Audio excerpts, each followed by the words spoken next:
네, 여러분 안녕하세요. 손쓰는 지구과학입니다. 오늘은 수능 직전 이것만 알고 하자 별의 진화에 대해서 살펴보도록 하겠습니다. 사람이 나이를 먹듯이 별도 나이를 먹으면서 진화하는데요. 별의 진화 단계를 이렇게 크게 세 단계로 구분할 수 있습니다. 주기열 이전 단계, 주기열 단계, 주기열 이후 단계 이렇게 세 단계로요. 그랬을 때 주기열 단계가 왜 주기열 단계냐? 주로 이곳에서 머무르기 때문에 주계열 단계라고 합니다. 얼마만큼 머무르냐면 전체 이 진화 단계에 머무르는 시간을 100%라고 봤을 때 그 100%중 대략 90% 이상을 이 주기열 단계에 머무르게 돼요. 그러니까 주로 이 주기열 단계에 머무른다라는 얘기가 되겠죠. 자, 그리고 각각의 단계를 이제 사람의 나이에 비할 수 있는데 주기열 이전 단계를 사람을 치자면 청년 정도에 비할 수 있을 것 같고요. 주기열 단계를 장년, 그리고 주기열 이후 단계를 노년이라고 비유하면 더 이해하기 좋을 것 같습니다. 자, 그러면 오늘 이 주기열 이전 단계, 주기열 단계, 주기열 이후 단계에서의 세부적인 별의 진화 과정 한번 살펴보고 별의 내부 구조 등과 같이 별의 특징에 대해서도 한번 살펴보도록 할게요. 먼저 주기열 이전 단계입니다. 주기열 이전 단계는 주기열성이 되기 전 단계를 말하는 거죠. 주기열 이전 단계에서의 세부적인 별의 진화가 이런 식으로 이루어지는데 어떻게 진화하는지 보도록 하겠습니다. 우선 모든 별은 성운이라는 곳에서 만들어져요. 성운은요, 어떻게 보면은 별과 별 사이에 있는 구름 덩어리라고 보면 되는데 이 구름은 성간 물질이라는 것으로 구성되어 있습니다. 성간 물질이 뭐냐면 별성자, 그 사이 간자예요. 별과 별 사이에 있는 물질들을 성간 물질이라고 하는데 성간 물질은 크게 두 종류로 구성됩니다. 우선 성간 물질 안에는 성간 티끌이라는 것이 있고 성간 티끌은 근데 거의 없어요. 한 1% 정도밖에 없습니다. 그리고 성간 기체가 있습니다. 성간 기체가 주로 있다는 거죠. 99%로. 자, 그래서 이 성간 물질은 대부분 이렇게 성간 기체로 이루어져 있고요. 성간 기체는 주로 수소와 헬륨으로 이루어져 있습니다. 그래서 이 성운을 어떻게 보면 수소와 헬륨으로 이루어진 거대한 가스 덩어리라고도 생각해도 될 것 같아요. 그랬을 때 이 성운이 자기가 가진 자체 질량에 의해서 중심과 표면 사이에 인력이 발생합니다. 만유 인력이 발생해요. 만유 인력 공식 보면 F는 R 제곱분의 GMM이잖아요. 그랬을 때 질량을 가지고 있으면 만유 인력이 발생할 수 있습니다. 그래서 성운 자체가 질량을 가지고 있기 때문에 표면과 중심 사이에서 만유 인력에 의해서 표면이 중심으로 잡아당겨지게 돼요. 그러면 성운이 수축한다라는 거죠. 자, 만유인력에 의해서 성운이 수축하죠. 만유인력이 어떻게 보면 중력이라도 볼 수 있으니까 이렇게 성운이 자체적으로 수축하는 이것을 우리는 중력 수축이라고 부를 수 있겠습니다. 중력 수축이 발생한다라는 거예요. 중력 수축에 의해서 성운의 부피가 계속해서 줄어듭니다. 성운의 부피가 줄어들면 성운의 이 중심부 있죠? 성운의 중심부의 밀도가 계속 높아지게 되고 결국 거대한 가스 덩어리가 이렇게 만들어지게 되는데 성운이 수축해서 만들어진 중심부의 거대한 가스 덩어리를 우리는 원시별이라고 부릅니다. 원시별의 특징은 원시별 주변부예요. 원시별 주변부에 뭐가 있냐면 성간 물질로 이루어진 원반이 이렇게 있어요. 원반이 이렇게 이 원시별 주변을 원반 모양으로 달라붙어 있습니다. 이렇게 원시별 주변에 이렇게 성간 물질들이 원반 모양으로 달라붙어 있는데 이 구조가 원시별이라고 보면 되겠습니다. 그러다가 나중에 이 파란색 있죠? 성간 물질들, 원반 모양의 성간 물질들을 원시별이 다 끌어당겨요. 전부 다 먹습니다. 자, 전부 다 끌어당기면 결국 이 원반 모양 없어지겠죠? 원반 모양이 없어져서 이런 주변에 원반 모양의 성간 물질이 없는 상태의 별이 이렇게 만들어지게 되는데 이 별을 우리가 전주계열성이라고 하는 거예요. 그래서 원시별과 전주계성의 차이는 원시별은 원반 모양의 성간 물질이 별 주변에 붙어 있고요. 전주계성은 이 원반 물질, 원반 형태의 성간 물질을 모두 먹어서 없어진 상태가 되겠습니다. 그 주변에 원반 모양의 성간 물질이 없다라는 거죠. 자, 이것을 그 전주결성이라고 하고요. 전주결성은 여전히 자체 질량에 의한 중력에 의해서 중력 수축이 이렇게 일어나고 있습니다. 중력 수축에 의해서 전주결성의 내부 온도가 높아져요. 자, 그러면 중력 수축하면 왜 내부 온도가 높아지는지 잠깐 보도록 할게요. 자, 이걸 우리가 이해하려면 위치 에너지에 대해서 살짝 이해가 필요합니다. 여기 지구가 있어요. 지구가 있고 여기 지구 중심입니다. 공을 떨어뜨리려고 해요. 근데 높은 곳에서 떨어뜨리는 경우와 좀 낮은 곳에서 떨어뜨리는 경우를 생각해 볼게요. 누가 맞았을 때 더 아파요? 당연히 높은 곳에서 떨어뜨린 공이 더 아프죠. 자, 그 말은 이 공이 더 많은 에너지를 가지고 있다라는 얘기가 되겠습니다. 이처럼 이 공 안에 잠재되어 있는 에너지, 즉, 이 위치에서 공이 가지고 있는 에너지를 우리는 위치 에너지라고 말해요. 이 위치에서 공이 가지고 있는 에너지를 위치 에너지라고 합니다. 그랬을 때 위치 에너지가 누가 더 큰 거예요? 떨어뜨렸을 때 더 아픈 공, 이 공이 위치 에너지가 크다라고 할 수 있겠죠. 즉, 잠재되어 있는 에너지가 많다라고 할 수 있겠습니다. 이 공은요, 잠재되어 있는 에너지, 위치 에너지가 작다라는 거죠. 그래서 위치 에너지는요, 지구 중심으로부터 거리가 멀어질수록 얘는 가깝죠. 얘는 멀죠. 거리가 멀수록 위치 에너지는 크다라는 것을 우리가 알 수 있어요. 자, 그러면 별 같은 경우에 별이 수축할 때와 팽창할 때를 예시로 들어볼게요. 별이 만약에 수축한다면, 별이 수축한다라는 말은 표면이 원래는 이렇게 돼 있었는데 표면이 이렇게 수축했다라는 말이죠. 그러면 표면과 중심 사이의 거리가 원래는 이랬었는데 나중에는 이렇게 줄어들었다는 얘기가 되겠죠. 그러면 표면의 위치 에너지가 어떻게 되나요? 표면의 위치 에너지가, 그렇죠, 중심에 더 다가왔으니까 위치 에너지가 줄어들었다는 얘기죠. 따라서 별이 수축하면 위치 에너지, 표면의 위치 에너지가 감소하게 됩니다. 위치 에너지가 감소하면 에너지 보존 법칙에 의해서 한 에너지가 감소하면 다른 에너지는 증가하게 돼요. 그 다른 에너지가 바로 열 에너지가 되고요. 열 에너지가 증가하게 되면 내부의 온도 어떻게 됐습니까? 내부의 온도가 높아지게 됩니다. 팽창하는 경우도 봐볼게요. 별이 팽창하게 되면 반대 상황이죠. 원래 이랬던 별이 이렇게 팽창한 거죠. 그러면 여러분, 중심으로부터 거리가 원래는 이랬는데 이렇게 어때요? 멀어지게 됐죠? 중심으로부터 거리가 표면이 멀어졌어요. 그러면 표면의 위치 에너지는 증가한 게 되겠죠. 위치 에너지가 증가합니다. 그럼 에너지 보존 법칙에 의해서 한 에너지가 증가하면 다른 에너지는 감소해야 돼요. 그 다른 에너지가 열 에너지이고 열 에너지는 감소하게 됩니다. 열 에너지가 감소하니까 내부의 온도는요, 낮아지게 되겠죠. 그래서 이 부분을 좀 암기적으로 외우면 좋을 것 같아요. 별이 수축하면 온도는 높아지더라. 별이 팽창하면 온도는 낮아지더라. 이런 식으로 결론적으로 여러분들이 외워주시면 좋을 것 같습니다. 왜냐하면 이 과정들이 별의 진화 과정에서 자주 등장하기 때문에 이 정도는 여러분들이 센스 있게 알아두면 좋을 것 같아요. 그래서 다시 이쪽으로 돌아오면 전주기활성이 중력 수축에 의해서 수축합니다. 계속 수축하게 되면 온도 어떻게 된다고? 내부 온도가 높아진다 했죠? 내부 온도가 높아지게 되면서 결국 표면 온도가 1000켈빈 정도에 도달하게 되면 표면에서 붉은색의 가시광선이 이렇게 방출되게 됩니다. 붉은색의 가시광선이 방출되면 이때부터 빛이 나니까 H알도의 표시가 가능한 거예요. 자, 이때부터 H알도의 표시가 잘 나타나요. 자, 그래서 전주기활성이 중력수축에서 붉은색의 가시광선이 방출된다라고 했죠.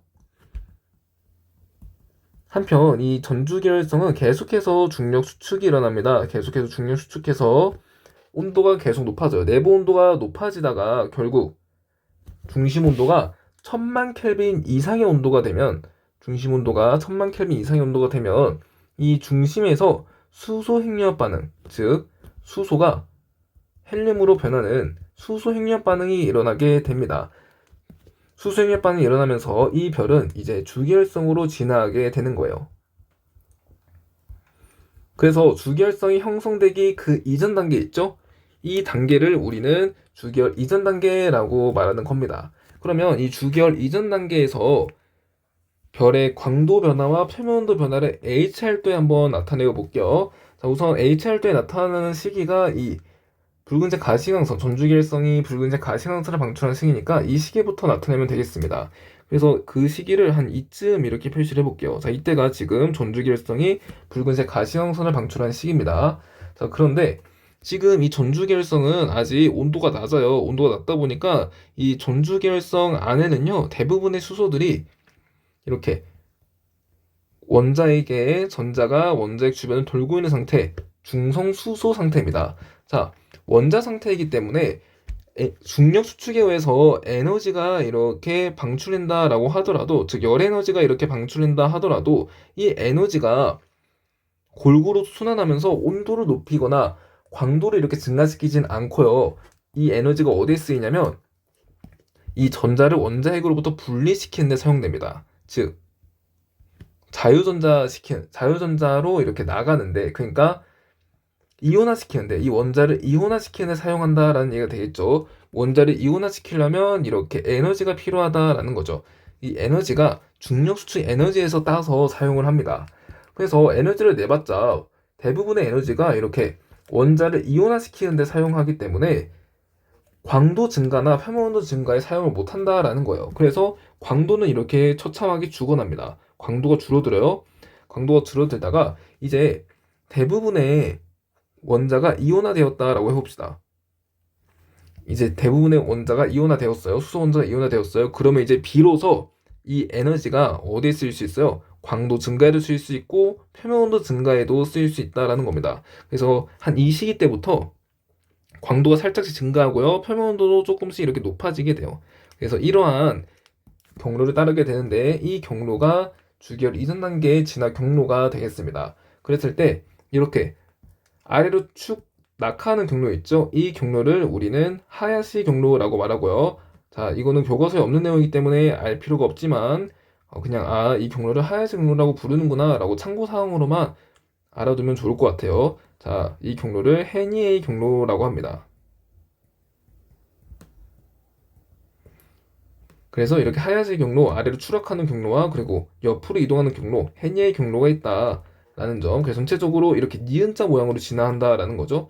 그리고 질량이 커질수록 점점 이 니은자보다는 이렇게 수평하게 진화를 하게 되고요. 질량이 커질수록 점점 원시별로부터 이렇게 주기율성이 되는 데까지 걸린 시간이 짧아집니다. 그래서 이 부분 여러분들이 잘 기억해 주시고요. 다시 한번 적어보면 질량이 이렇게 커질수록 주기열에 도달하는 시간, 주기열 단계에 도달하는 시간이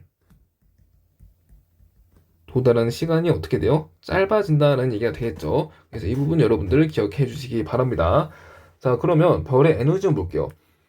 주기열 이전 단계에서 별의 에너지원은 그럼 뭐가 돼요? 지금 에너지가 나타나는 게 중력 수축에 의한 에너지밖에 없죠. 그래서 별의 에너지원은 중력 수축에 의해서 발생하는 이 에너지를 우리는 중력 수축 에너지라고 부릅니다. 그래서 전주계열성 같은 경우에는 별의 에너지원이 중력 수축 에너지라는 거예요. 그래서 이 부분도 여러분들이 가져가면 좋을 것 같습니다. 여기까지 주기열 이전 단계였고요. 다음으로 주기열 단계에 이제 별이 접어들었습니다.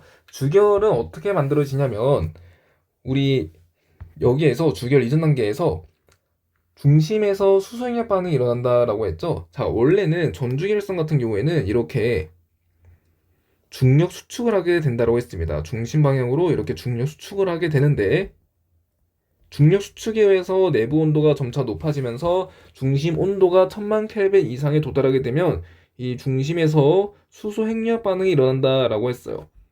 중심에서 수소 핵융합 반응이 일어나게 됩니다. 그러면 이 수소 핵융합 반응에 의해서 에너지가 발생하게 되고, 이 에너지는 이 별을 팽창시키는 데 사용될 수 있어요. 그래서 별이 이렇게 팽창합니다.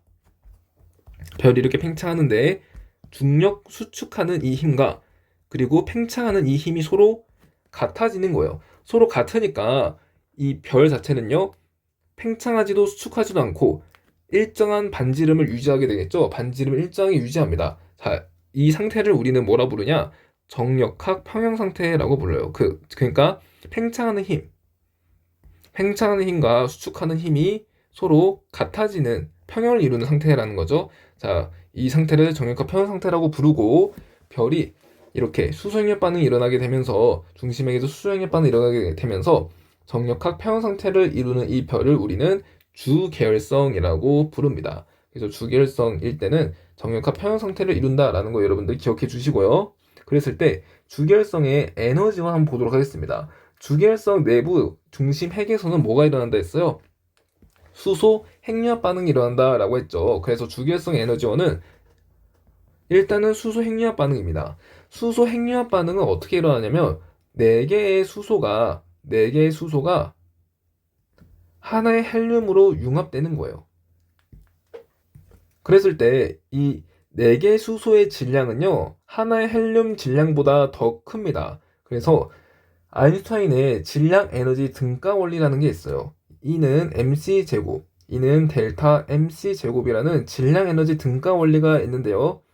질량의 변화가 에너지로 방출될 수 있다는 얘기가 되겠어요. 그래서 질량이 감소하면 감소한 질량만큼 에너지가 되어서 방출이 됩니다.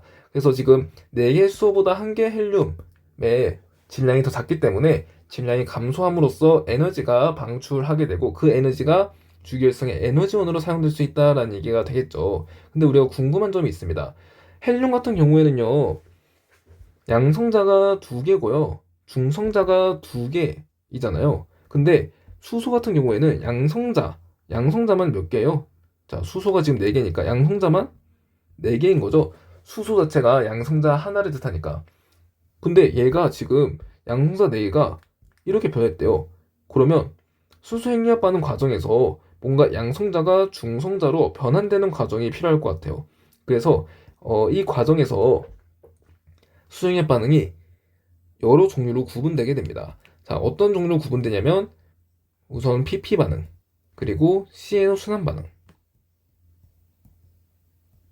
이렇게 두 종류로 구분되게 되고요. 이 두 종류의 수소 핵융합 반응을 통해서 이 4개의 양성자가 이렇게 하나의 헬륨으로 변하는 과정을 여러분들이 이해하실 수 있을 겁니다.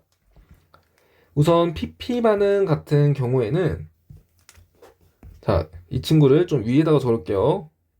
얘를 위로 좀 올릴게요.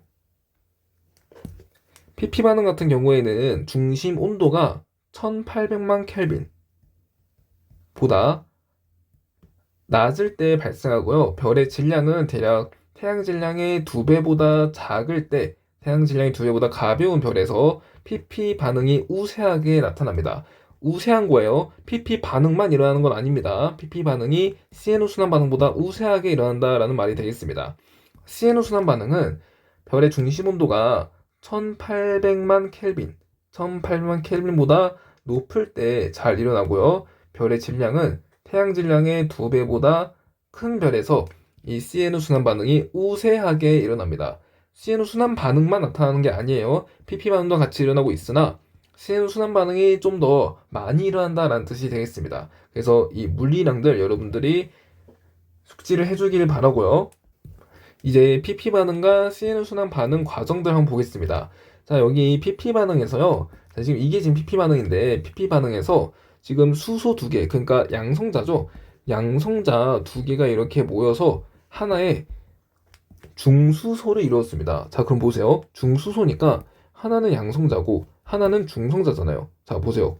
양성자 2개가 하나 양성자, 하나 중성자로 바뀌었어요. 그러니까 이 과정에서 양성자가 중성자로 변환되는 과정이 있다라는 뜻이 되겠습니다. 그래서 우리가 의문을 제기했던 이 의문이 해결됐죠? 양성자 4개가 모이는데 지금 헬륨은 양성자 2개, 중성자 2개잖아요.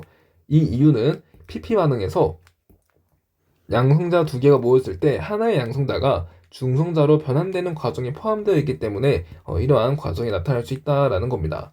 자, 그래서 전체적으로 양성자가 이렇게 4개, 그러니까 총 수소 원자핵이 4개가 모여서 하나의 헬륨 원자핵을 형성하는 반응이 되겠죠. 이것을 우리는 PP 반응이라 하고요. PP 반응의 특징, 양성자가 중성자로 전환되는 과정이 있더라라는 것도 이해해주면 좋겠습니다.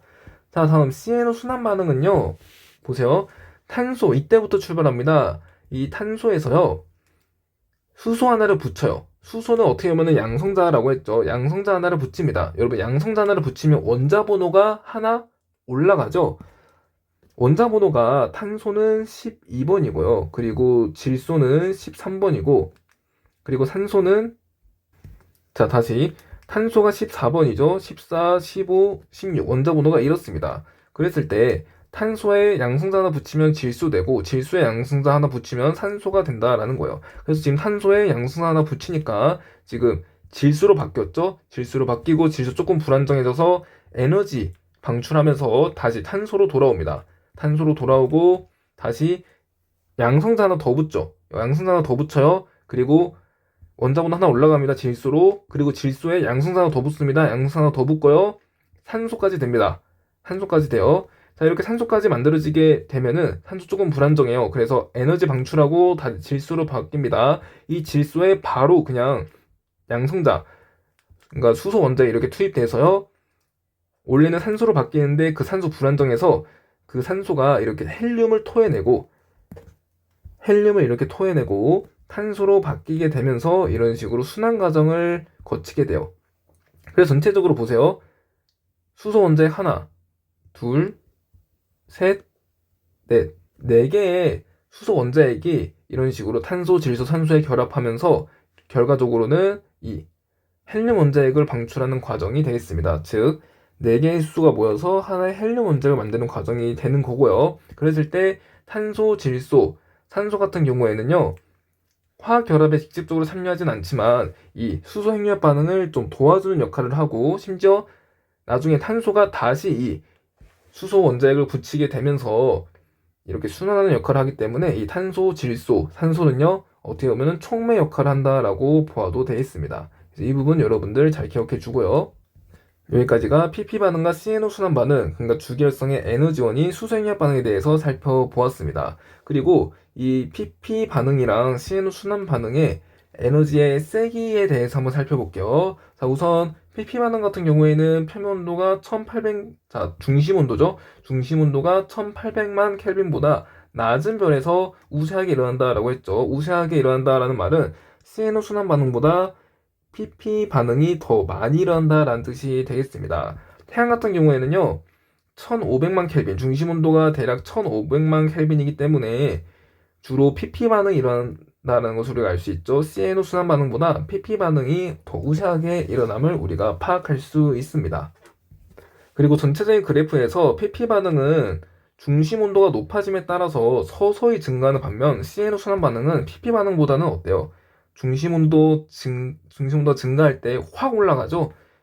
CNO 순환 반응의 에너지 생산량이 이렇게 확 올라간다는 거, 이 점을 특징적으로 여러분들이 이해해 주면은 좋을 것 같습니다. 그래서 여기까지 주기율성의 에너지원 살펴보았고, 이제 주기율성의 내부 구조 한번 살펴볼게요. 주기율성의 내부 구조는 질량이 태양 질량의 2배보다 작을 때, 그리고 2배보다 클 때를 예를 들 수 있는데요. 2배보다 작을 때는 태양과 내부 구조가 거의 유사하다라고 생각하면 되고요. 2배보다 클 때는 이제 태양과 좀 다른 내부 구조가 되겠죠. 이 내부 구조를 들어갈 때는 우리가 대류와 그리고 복사에 대해서 좀 알고 넘어갈 필요가 있습니다. 왜냐하면 이 주기율성의 내부 구조는 복사의 형태로 에너지를 전달하는 층, 그리고 대류의 형태로 에너지를 주로 전달하는 층, 이 복사와 대류를 기준으로 내부 구조를 구분하기 때문이에요. 자, 그래서 복사와 대류에 대해서 한번 살펴보도록 합시다. 우선 복사는 어느 때 일어나요? 복사는요, 온도 차이가 그렇게 크지 않을 때, 온도 차이가 좀 작을 때 복사의 형태로 에너지가 잘 전달될 수 있습니다.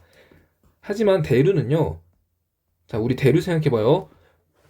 주전자에서 물이 왜 끓어요? 물이 끓을 때 이렇게 가스레인지에 불 올려놓잖아요. 그러면 이 불 때문에 뜨거워진 공기가 이렇게 올라가고 차가워진 공기 다시 내려오죠. 그래서 온도 차이가 어때요? 위와 아래의 온도 차이가 매우 클 때 이렇게 대류가 발생해서 대류에 의해서 에너지가 잘 전달된다라는 거죠.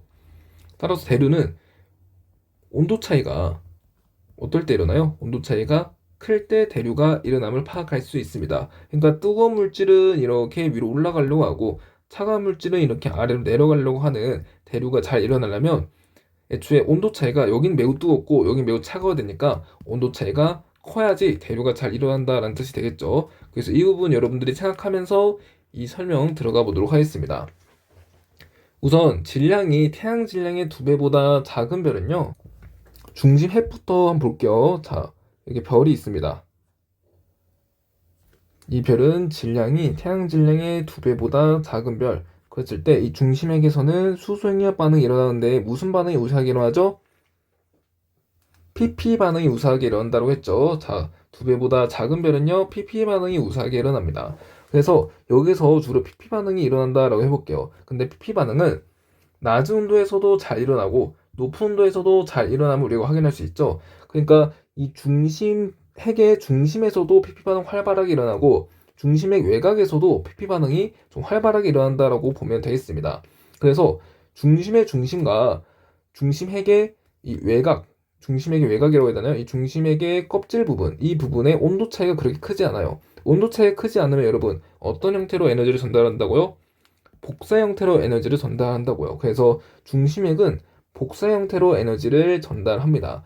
그리고 지금 수승열 반응에 의해서 여기 온도가 지금 뜨겁고요.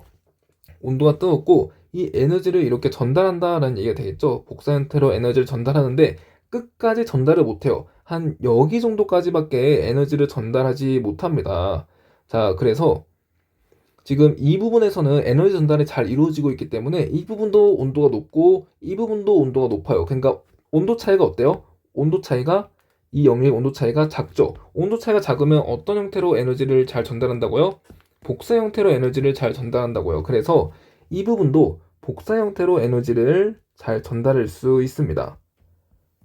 자, 근데 문제는 여기죠. 여기서는요, 에너지가 여기까지 다 도달하지 못하기 때문에 표면까지 다 활발하게 도달하지 않기 때문에 여기에는 그래도 에너지가 도달해서 조금 온도가 높은데 여기는 에너지가 잘 도달하지 않으니까 온도가 매우 낮은 거예요. 그러면 여기와 여기 사이 온도 차이가요 엄청 크겠죠. 온도 차이가 크기 때문에 뭐가 일어나요? 그렇죠. 대류가 일어난다라는 거 우리가 확인할 수 있죠. 그래서 이 부분에는 대류가 나타남을 우리가 알 수 있습니다. 자, 그래서 태양 같은 경우, 즉 태양 질량의 2배보다 작은 별 같은 경우에는요, 이렇게 바깥에 뭐가 있냐? 대류로 이루어진 대류층이라는 게 있고요. 그리고 이 안에 복사층이 있다라고 해석해주면 되겠습니다.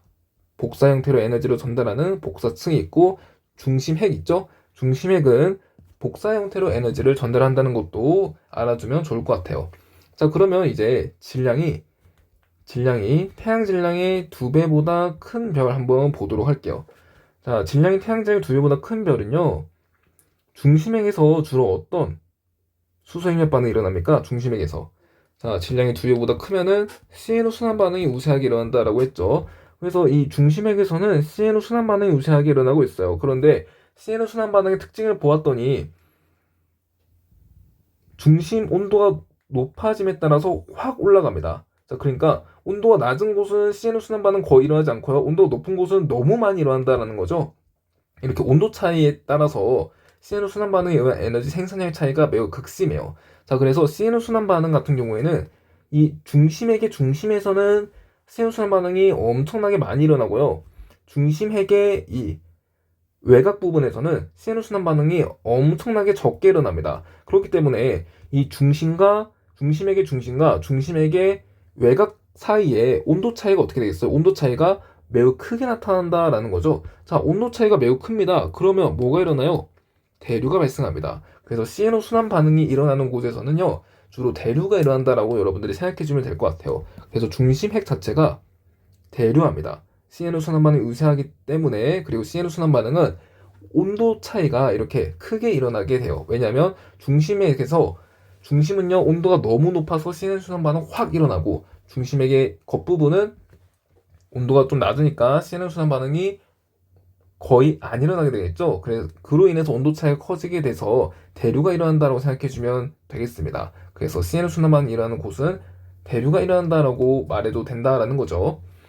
자, 그래서 이런 중심핵에서 대류가 나타나고요. 그리고 질량이 태양 질량의 2배보다 큰 별은 아무래도 에너지를 많이 발생시키니까 에너지가 이렇게 표면까지 잘 전달할 수 있습니다. 그러니까 중심핵의 여기 온도와 중심핵 주변 여기 온도와 그리고 표면 사이의 온도 차이가 그렇게 크지 않다라는 거예요.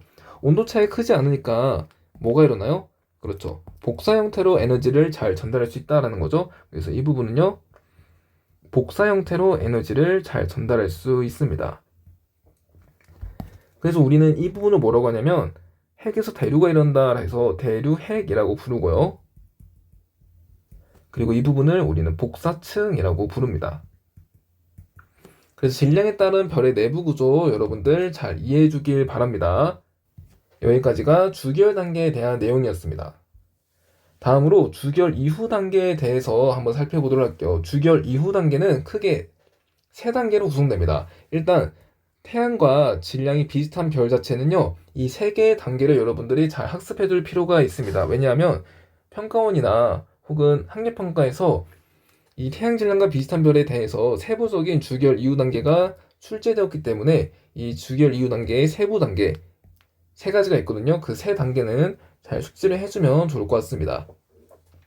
태양과 질량이 비슷한 별의 경우 주기열 이후 단계에서 크게 세 단계로 세분할 수 있는데요. 적색 거성 단계, 수평 단계, 그리고 점근 거성 단계 이렇게 세 단계로 세분할 수 있습니다. 그 단계들 한번 볼게요. 자, 우선 거성 단계입니다. 자, 일단 주기열성에서 중심에게 수소행렬 반응이 일어나죠. 수소행렬 반응이 잘 일어나고 있었는데 이제 수소행렬 반응이 일어날 때 수소가 헬륨으로 바뀌잖아요. 수소가 헬륨으로 바뀌면서 수소가 계속 줄어들게 돼요. 수소가 줄어들게 되고 헬륨은 계속 증가하게 되는데 결국 이 수소가 모두 소진되는 날이 옵니다. 수소가 모두 소진되면 수소행렬 반응이 일어날 수 있어요? 일어날 수 없겠죠. 그래서 수소행렬 반응이 중단되고 수소행렬 반응이 일어나지 않고 헬륨만 존재하게 되니까 여기 중심핵에서 헬륨만 존재하는 헬륨핵이 이렇게 만들어지게 됩니다.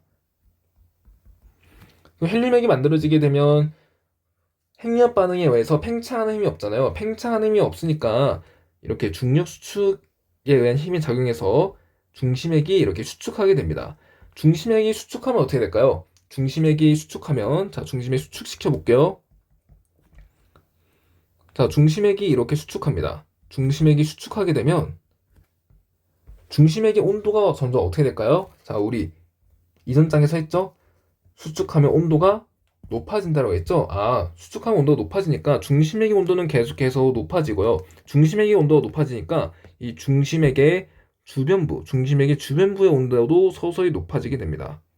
중심핵 주변부의 온도가 서서히 높아지게 되다가 이 중심핵 주변부의 온도가 1000만 켈빈 이상의 온도에 도달하게 되면 중심핵 주변부에서 이제 수소행렬 반응이 일어나게 되는 거예요. 자, 이처럼 중심핵 주변부에서 수소행렬 반응이 일어나는 이 영역.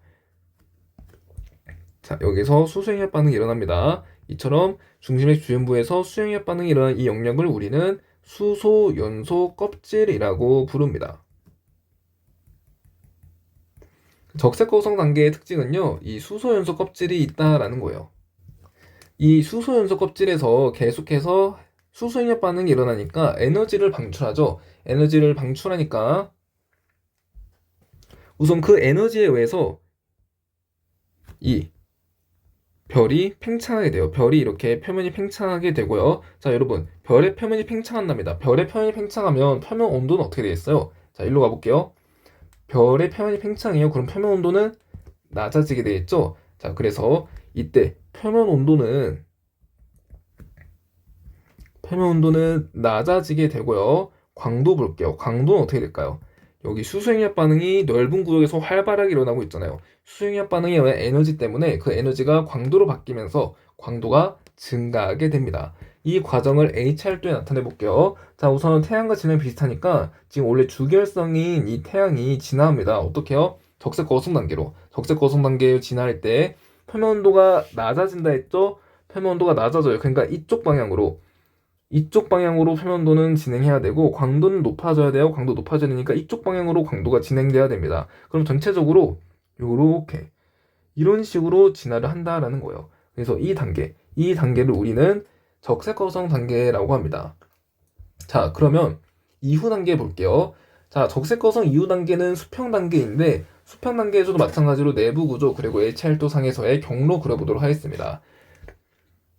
자, 헬륨 핵이 있었어요. 이 헬륨 핵이 계속해서 수축하게 되면 온도가 어떻게 되겠어요? 수축하면 내부 온도가 높아진다 했죠? 헬륨 핵의 내부 온도가 높아지게 됩니다. 헬륨 핵의 내부 온도가 높아지다가 결국 1억 켈빈 이상의 온도에 도달하게 되면 이 헬륨 핵에서 헬륨이 탄소로 전환되는 헬륨 핵융합 반응이 나타나게 돼요. 그래서 헬륨 핵융합 반응이 나타나는 시점부터 수평 단계에 접어들게 됩니다. 그래서 여기서는요, 헬륨 핵융합 반응이 나타나더라. 헬륨이 탄소로 바뀌게 됩니다. 자, 그리고 여전히 바깥에서는요, 뭐가 일어나요?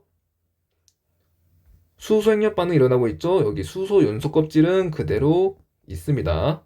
수소가 헬륨으로 바뀌는 수소 연소 껍질은 그대로 있어요. 그래서 수평 단계의 특징은요, 중심액에서 뭐가 일어나더라? 중심액에서 헬륨 핵융합 반응이 일어나더라. 이 부분 여러분들 중요하게 생각해 주시면 되고, 그리고 헬륨 핵융합 반응이 일어나니까 이 중심액 어떻게 되어 있습니까? 중심액. 헬륨 핵융합 반응에 의해서 에너지가 발생하니까 그 에너지에 의해서 중심액이 팽창합니다. 자, 중심액이 팽창해요, 여러분. 중심액이 팽창하면 이 수소 연소 껍질도 중심액이 팽창하니까 이 수소 연소 껍질도 같이 중심으로부터 거리가 멀어지게 되겠죠? 중심으로부터 거리가 멀어져요. 그러면 어떻게 된다 했죠? 자, 수소 연소 껍질이 중심으로부터 거리가 멀어집니다. 거리가 멀어지게 되면요, 위치 에너지 증가하고 열 에너지 감소하고 온도가 감소한다 했죠? 자, 그래서 이 수소 연소 껍질의 온도가 낮아지게 돼요. 여러분, 수소 연소 껍질의 온도가 낮아지게 되면 수소 핵융합 반응이 어떻게 될까요? 수소 핵융합 반응, 즉 PP 반응이라 해볼게요. 온도가 낮아지면 낮아질수록 수소 핵융합 반응, 그러니까 PP 반응에 의한 에너지 생성량이 줄어들겠죠. CN 순환반응도 마찬가지로 온도가 낮아지면 낮아질수록 CN 순환 반응에 의해서 만들어진 에너지량이 줄어든다라는 거 확인할 수 있습니다. 그래서 여러분, 수소 연소 껍질에서 온도가 낮아지니까 수소 핵융합 반응이 약화돼요. 수소 핵융합 반응이 약화되면서 에너지를 잘 방출하지 못합니다. 에너지를 잘 방출하지 못하니까 이 표면에서 팽창하는 힘이 약화돼요. 그래서 표면은 오히려 수축하게 됩니다. 표면이 조금 수축해요. 자, 그러면 이 상황에서 표면 온도 봅시다. 자, 표면이 수축한대요. 여러분, 수축하면 온도가, 내부 온도가 높아진다 했죠? 그래서 표면 온도 자체는, 이 표면 자체가 중심 쪽으로 다가가니까 표면 온도 자체는 높아지게 됩니다. 자, 광도 어떻게 될까요? 광도. 여기 수소 핵융합 반응이 약화된다 했죠? 그럼 에너지가 적게 방출됩니다. 에너지가 적게 방출되니까 광도 또한 어떻게 되겠어요? 광도가 줄어들게 되겠죠? 그래서 수평 단계에서는 이러한 경로를 따르게 됩니다. 그러면 우리 아까 적색 거성 단계에서는요, 이런 경로를 따르게 되었는데 수평 단계에서 어떤 경로를 따를까 한번 볼게요. 자, 우선 여기 지점에서 헬륨 핵융합 반응, 중심액에서 헬륨 핵융합 반응이 일어나게 됩니다. 자, 그리고 여기에서요, 표면 온도는 지금 높아져야 돼요. 그러니까 이쪽 방향으로 가야죠. 그리고요, 광도는 낮아져야 돼요. 그러니까 이쪽 방향으로 가야죠. 즉, 전체적으로 이런 식으로 진화 경로가 나타나게 된다라는 거 우리가 파악할 수 있죠. 그리고 이 부분에서 조금 별이 오랫동안 머물게 됩니다. 그래서 이 경로가 바로 수평 단계에서의 진화 경로이다라는 거 여러분들이 잘 이해해주면 좋겠습니다. 여기까지 수평 단계였고요. 자, 다음으로 점근거성 단계 보도록 하겠습니다. 점근거성 단계도 마찬가지로 내부 구조랑 AH 열도 상에서 진화 경로 나타내 보도록 할게요. 자, 우선 수평 단계에서 내부 구조를 우리가 살펴보면 중심액에서 뭐가 일어나고 있었어요? 중심액에서 헬륨 핵융합 반응이 이렇게 일어나고 있었죠. 중심액에서 헬륨 핵융합 반응이 일어나고 있었고, 그리고 수소 연소 껍질에서 뭐가 일어나고 있었나요? 수소 핵융합 반응이 일어나고 있는 상태였습니다. 근데 이제 이 헬륨이 다 고갈돼요. 헬륨이 이제 탄소로 다 바뀌다 보니까 헬륨이 몽땅 고갈됩니다. 자, 헬륨이 다 고갈되면 어떻게 됩니까? 헬륨이 몽땅 고갈되면 탄소만 남겠죠. 그래서 여기에 탄소만 남은 탄소핵이 여기 이렇게 만들어지게 됩니다. 여기 탄소핵이 이렇게 만들어져요. 자, 그리고 탄소핵이 만들어졌으면 더 이상 중심액에서 핵융합 반응이 일어나지 않게 되겠죠. 중심액에서 핵융합 반응이 일어나지 않으니까 이 중심액은요, 팽창하는 힘이 없어요. 그래서 중심액 수축하게 됩니다. 중심액 이렇게 수축합니다.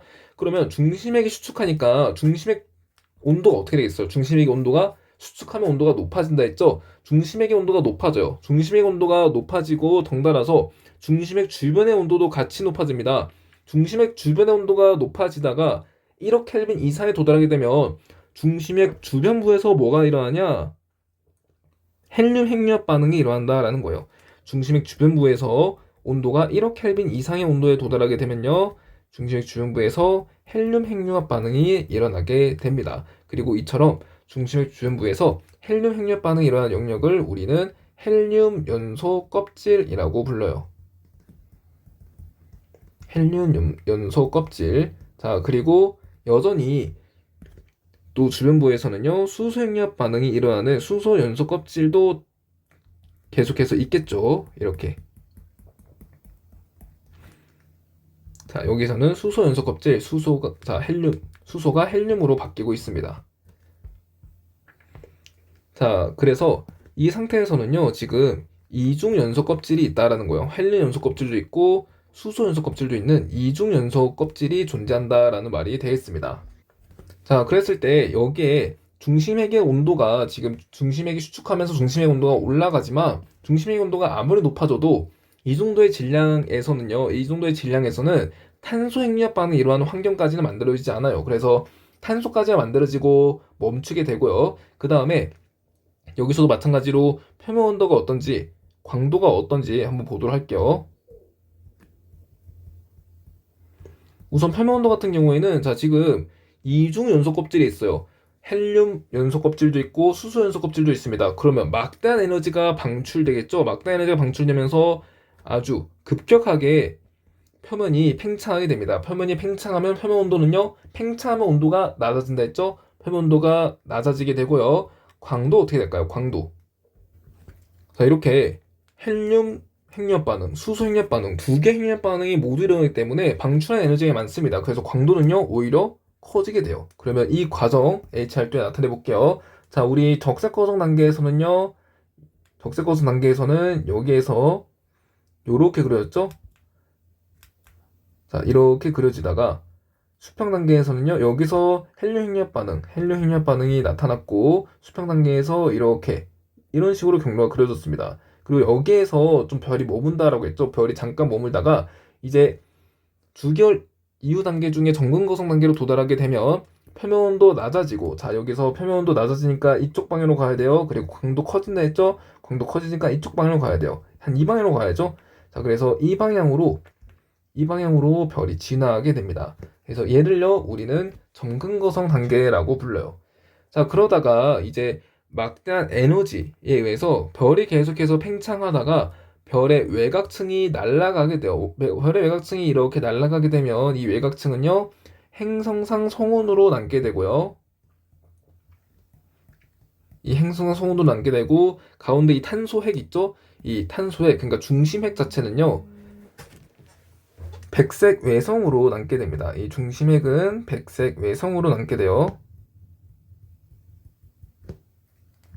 자, 그래서 진화 경로가 여기서 이제 백색 외성으로 가는 과정에서는 이런 식으로, 자, 지금 행성 송운이 만들어지게 되면 더 이상 방출하는 에너지가 없죠. 그래서 광도가 이렇게 감소하게 돼요. 광도가 감소하게 되면서 결국 이렇게 백색 외성이 만들어지게 됩니다.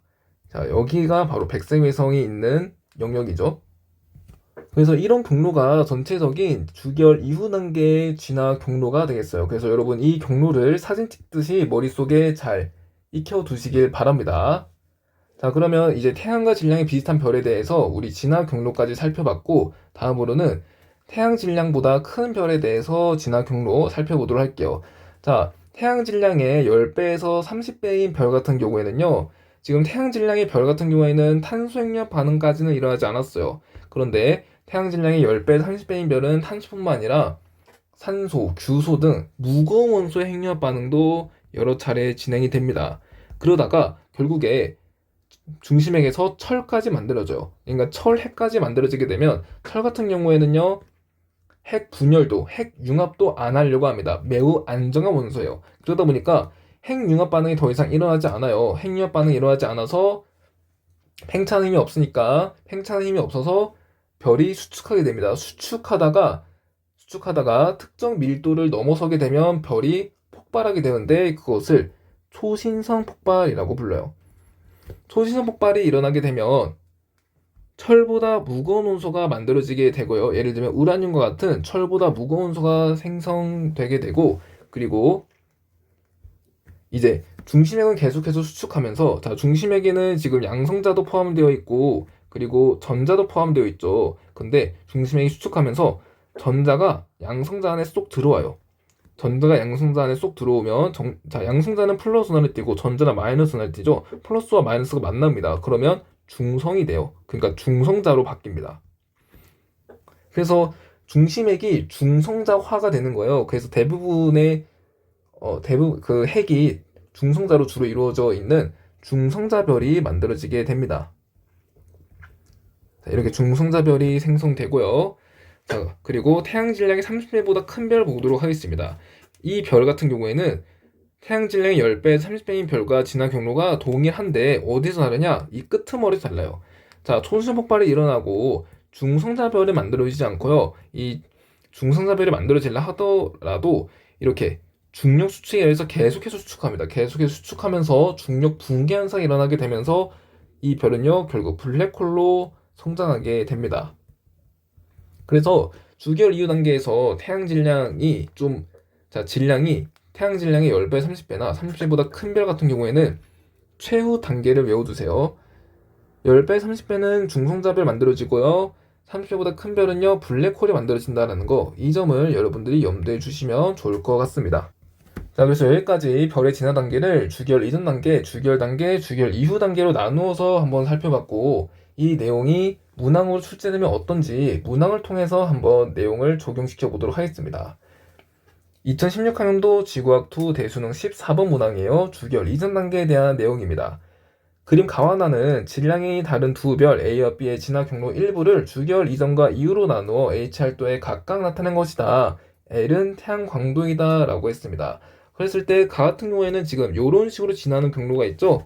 이거는 뭐예요? 주기열 이전 단계의 경로가 되겠고요. 자, 이렇게 진화하는 경로, 이건 뭡니까?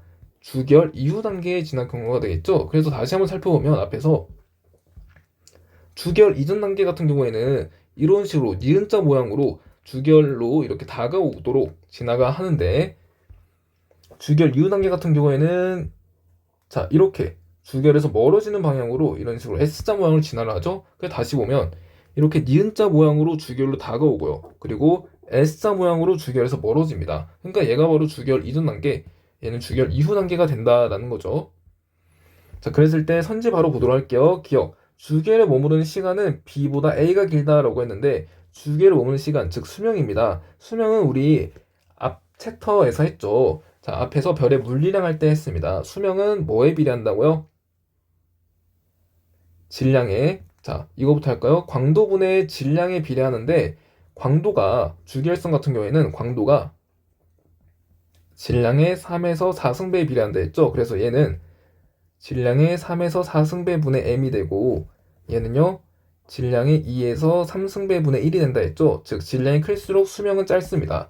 질량이 누가 더 큰지 볼게요. A와 B 중에서, 자 여러분, 이렇게 이쪽으로 할수록 주기열성의 질량이 크죠. 왜냐하면 주기열성은요, 표면 온도가 높을수록 광도가 클수록 질량이 크다라고 했습니다. 자, 그래서 1로 갈수록 질량이 크니까 지금 A가 질량이 더 큰 거죠. 그래서 주기열에 오는 시간은 B보다 A가 더 짧다라는 거 우리가 확인할 수 있습니다. 기억은 틀렸네요. 니은 볼게요. 가에서 A가 지나는 동안의 주요 에너지원은 핵융합 반응이다. 가는 지금 주기열 이전 단계라고 했잖아요. 주기열 이전 단계에서 주요 에너지원은 중력 수축 에너지죠. 자, 그렇기 때문에 니은도 틀린 선지가 되고요.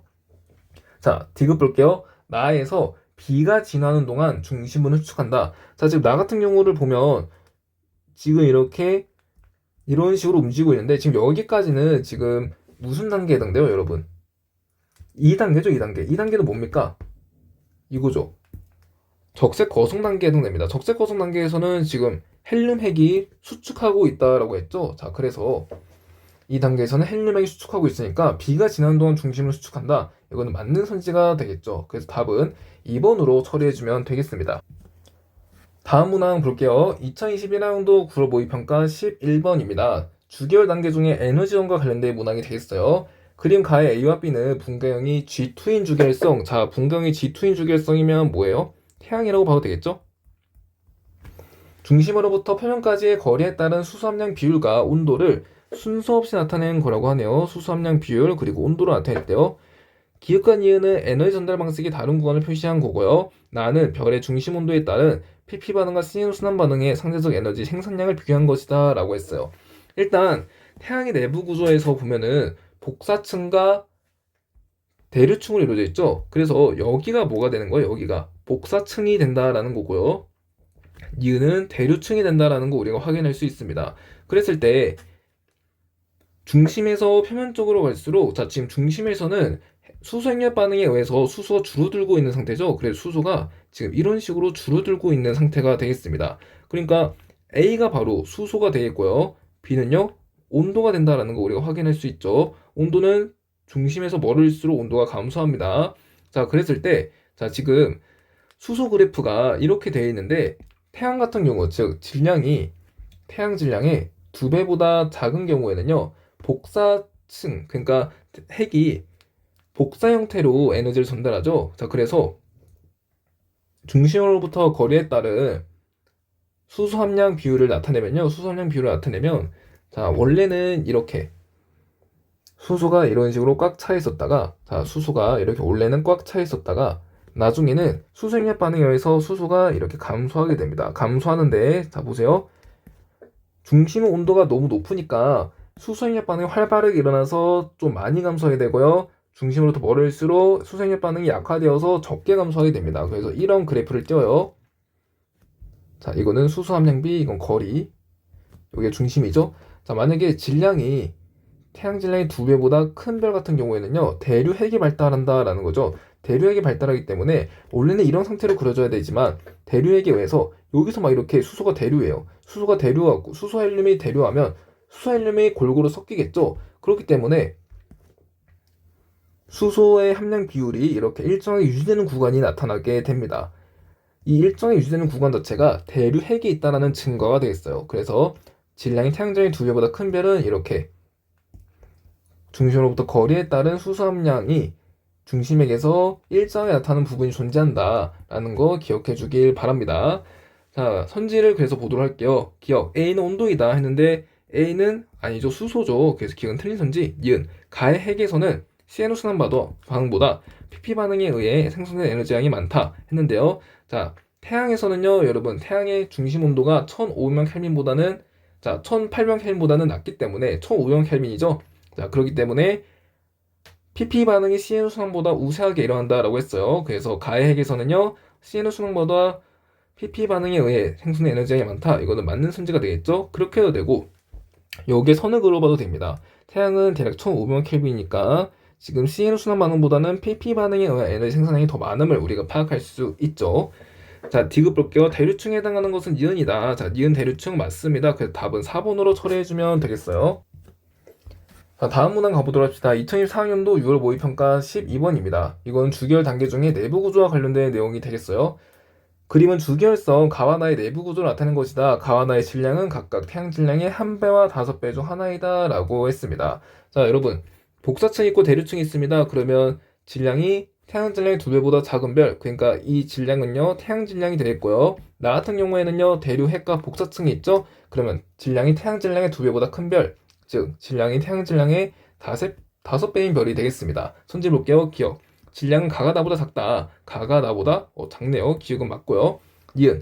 나의 핵에서 CNO 순환 반응에 의한 에너지 생성량분의 PP 반응에 의한 에너지 생성량은 1보다 작다라고 했습니다. 그랬을 때 질량이 태양 질량의 여러분 2배보다 큰 별에서는요, CNO 순환 반응이 우세하게 일어난다라고 했죠. 그래서 CNO 순환 반응이 우세하게 일어나고 PP 반응은 좀 적게 일어나는 편입니다. 그래서 1보다 작다라는 거죠. 디귿 볼게요. 주기열 단계가 끝난 직후부터 핵에서 헬륨 연소가 일어나기 직전까지의 절대 등급의 변화폭은 가가 나보다 작다라고 했는데, 이건 뭘 뜻하냐면, 자, 주기열 단계 끝난 직후부터 핵에서 헬륨 연소가 일어나기 직전이래요. 이거는 적색 거성 단계에 해당되는 내용이죠. 적색 거성 단계에 다시 한번 표시해보면, HR도에서 다시 한번 표시해보면, 자, 여기 온도고요. 이거 광도입니다. 자, 이거 주기열이고요. 자, 적색 거성 단계가 여기서 이렇게 올라가는 형태죠.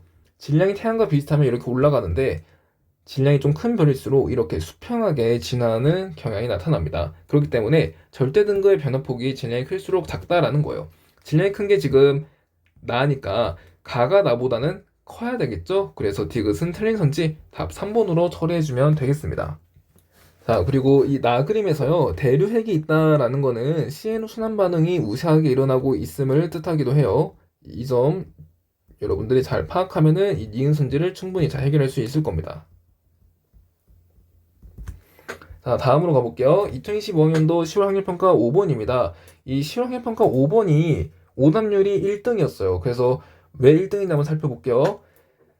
주결 이후 단계에 대한 내용이 되겠고, 문항 읽어보도록 하겠습니다. 그림은 태양과 질량이 비슷한 별의 시간에 따른 광도 변화를 나타낸 것이다. 이 자료에 대한 설명으로 옳은 것만을 보기에서 인대로 고른 것은 이라고 했습니다. 자, 우선 태양과 질량이 비슷한 별이래요. 그러면 태양의 수명 우선 살펴봅시다. 태양의 수명은 약 100억 년 정도가 되죠. 태양의 수명은 약 100억 년입니다. 그랬을 때 지금 여기 상황을 볼게요. 여기에서 우선 광도가 급격하게 감소하는 부분이 있죠. 자, 우리가 주결 이전 단계의 진화 경로를 나타내어 보면 광도가 이렇게 감소하다가 이런 식으로 오는 방향으로 진화를 하게 됩니다. 이해가나요? 그래서 광도가 급격하게 떨어지는 이 구간은 주기열 이전 단계에 해당된다고 볼 수 있겠어요. 그래서 이 구간은 주기열 이전 단계. 그리고 주기열 이전 단계로부터 언제까지가 지금 주기열 단계예요? 태양의 수명이 100억 년이니까 대략 100억 년 동안 주기열 단계를 유지한다라는 거죠. 그래서 이만큼이 주기열 단계임을 우리가 파악할 수 있습니다. 그리고 강도가 거의 변하지 않으니까 주기열 단계라고 확인해도 되겠네요. 자, 그리고 100억 년이 지나면 광도가 어떻게 됩니까? 100억 년이 지나면. 자, 주기열 이후 단계의 진화 경로를 HR도에 나타내어 보도록 할게요. 주기열 이후 단계에서는요, 우선 적색거성 단계가 어떻게 됩니까? 광도 이렇게 증가하죠. 증가하다가 여기에서 광도가 다시 수평 단계에 접어들면서 광도가 감소합니다. 그리고 이곳에서 뭐가 일어나요? 중심액에서 헬륨 횡렬반이 일어난다라고 했죠. 그리고 여기서 다시 광도가 어떻게 돼요? 이렇게 증가하죠. 이런 경로를 나타나게 됩니다. 얘는 정근 거성 단계, 수평 단계, 적색 거성 단계 이렇게 확인해 주면 되겠죠. 자, 그래서 여기를 보면요, 여러분 광도가 주기열 단계 직후에 광도가 급격하게 증가합니다. 광도가 급격하게 증가하는 이 영역이 된다라는 거죠. 이 영역이 그러니까 B가 된다라는 거예요. 이 단계가 B가 되면 우리가 확인할 수 있고요. 그러니까 B는요 뭐예요? 적색 거성 단계임을 우리가 알 수 있죠. 자, 그러다가 광도가 갑자기 이렇게 쑥 낮아지는 현상이 나타나죠. 그러니까 그 광도가 낮아지는 현상은 여기에서 일어나는 거고, 여기에서 별이 잠깐 머문다라고 했습니다. 그러니까 이렇게 별이 머문다는 거고, 그래서 이 단계부터 여기까지는 뭐가 되는 거예요? 여기까지는 수평 단계가 되면 우리가 알 수 있죠. 계속 해볼게요. 광도가 다시 증가합니다. 왜 증가해요? 정거성 단계 도달했으니까 광도가 이렇게 증가하겠죠. 그래서 이 이후는요, 점근거성 단계가 된다라는 거 확인할 수 있습니다. 그래서 이 부분 여러분들 잘 이해해 주고요. 선지 보도록 할게요. 기억. A 시기는 주기열 단계이다. 자, A 시기 주기열 단계 맞나요? 주기열 단계 맞죠? 기억 맞고요. 니은. 별의 평균 표면 온도는 A 시기가 B 시기보다 높다라고 했어요. 자, 별의 평균 표면 온도는 A 시기는 주기열 단계입니다. 여기죠. 여기가 A 시기고요. B 시기는 지금 이때입니다. B 시기는 여기 2단계에 해당돼요. 그러니까 표면 온도가 B가 지금 더 낮다라는 말이죠. A 시기가 B 시기보다 높다라는 거 우리가 확인할 수 있습니다. A가 B보다 더 높죠. 그러니까 니은은 맞는 선지 지급 볼게요. B 시기 별의 중심액에서는 헬륨 횡렬반이 일어난다. B 시기는 적색 거성 단계입니다. 적색 거성 단계에서는 여러분 어떤 일이 일어나요? 내부 구조가 헬륨액이 수축하고 있고 헬륨 횡렬 반응이 일어나지 않죠. 자, 다시 여기 보면요, 적색 거성 단계에서는요 여러분 헬륨 핵이 수축은 하고 있는데 헬륨 횡렬 반응이 일어나지 않습니다. 헬륨 횡렬 반응은 여기 수평 단계에서 일어나요. 수평 단계니까 어디에서? 여기에서 일어나는 겁니다. 여기에서. 자, 이 점 파악해 주고요. 그러니까 B식이 별의 중심액에서는 헬륨 횡렬 반응이 일어나는 것은 아니라는 거죠. 답 3번으로 처리해 주면 되겠습니다. 자, 그래서 여기까지 오늘도 별의 진화 과정에 대해서 정리를 해보았고요. 이 영상 마찬가지로 수능 공부에 큰 도움이 되기를 바라겠습니다. 네, 영상 시청해주신 여러분들 이번 시간에도 모두 고생 많으셨습니다.